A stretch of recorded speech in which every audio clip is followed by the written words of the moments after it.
Hello, I'm going to show you how to use C++ Memory Validator to view GDI objects in your application while your application is still running. First of all, we need to set up a few prerequisites before we start. So click on the Toolbox icon, choose the Collect settings, and then ensure that we have the GDI handles selected. They are selected in this example, so I'll just click OK. Now launch the example application by clicking Relaunch. And pretty soon the example application is running. I'm going to allocate a few handles. So I'm going to create a font. I'll just dismiss that dialog.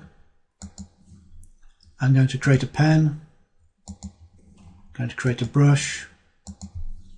Create an icon. And create a bitmap.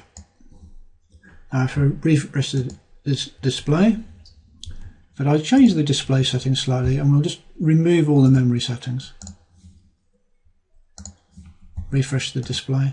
Now we can just quite easily see the things that we are interested in. So we've got a font there, so right click on the font, choose Show GDI Object, and there's the GDI handle brought to the front.